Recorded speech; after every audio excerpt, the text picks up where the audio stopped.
eu não faço muita questão de vir no culto de domingo, mas eu faço questão de vir no culto de aprendizado. Na semana que eu venho no culto, dia de domingo, eu não venho na quarta, para mim não foi completa a semana. Mas se eu vier no culto de doutrina e não vier no domingo, para mim está completo.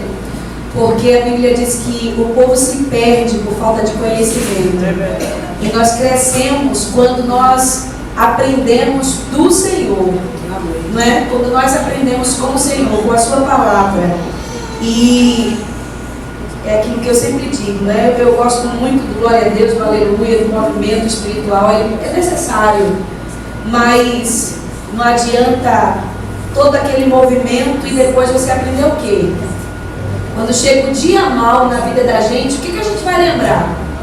Porque a Bíblia diz que o Espírito Santo nos fará lembrar. Mas como ele vai lembrar o que eu não aprendi? Não é? Então é muito importante esse momento do aprendizado. Eu acho bonito porque a Bíblia diz que Jesus, ele crescia em graça e ele crescia também em conhecimento. Nós precisamos crescer a cada dia em graça, sermos cheios do Espírito Santo, cheios de azeite. A gente tem que transbordar, mas precisamos crescer em conhecimento. Quando a gente cresce somente em graça, nós nos tornamos crentes meninos, crentes que vivem de emoção, crentes que vivem apenas de movimentos espirituais, e disso tem muita igreja cheia por aí, de crentes meninos que não pode ouvir o puxão de orelha do pastor, que não pode ver uma cara feia de um irmão. Na primeira contrariedade ele sai da igreja, ele se entristece, ele morre. Mas o crente que amadurece espiritualmente, o crente que cresce espiritualmente falando, ele é um crente forte. Não é qualquer vendaval que tira ele do lugar. Aleluia. Não é qualquer cara feia, não é qualquer orientação nem puxão de orelha, porque ele é um crente alicerçado na palavra. Aleluia. Aleluia. Ele é um crente alicerçado na palavra. E eu gosto muito de aprender do Senhor. E aí, eu achei engraçado que meu filho disse assim agora há pouco, né? Ele disse: ô mãe, por que esse culto é vazio? Por que não tem muita gente aqui no culto? Ele acabou de perguntar. Eu disse: porque são poucos os que querem aprender. São poucos aqueles que querem fortalecer-se espiritualmente pela palavra. Quando não, diz assim que, não vou lá para aquele pastor ficar puxando a minha orelha, ficar descendo o cajado, não é? Não quero, irmão, receber orientação. Mas pode ver se esses cristãos que não gostam de aprender a palavra de Deus não são os cristãos mais problemáticos da igreja. Eles são. E é por isso que Paulo falou à igreja de Coríntios, dizendo que ele disse: quando eu era menino eu fazia as coisas de menino, mas chegou o momento de sair do leite e comer um alimento sólido. A gente não pode a vida toda ser meninos, né? Irmãos, eu não estou dando doutrina na igreja não, mas eu peguei o gancho aqui do pastor. Amém? Eu vou deixar o versículo para a meditação dos irmãos, para não ficar em minhas palavras. Exatamente, é o Salmo de número 57.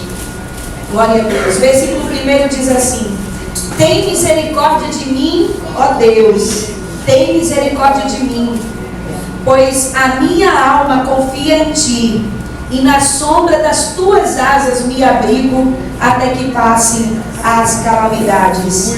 Versículo 2 e 3: eu chamo Deus Altíssimo, eu chamo a Deus que me ajuda em tudo, do céu.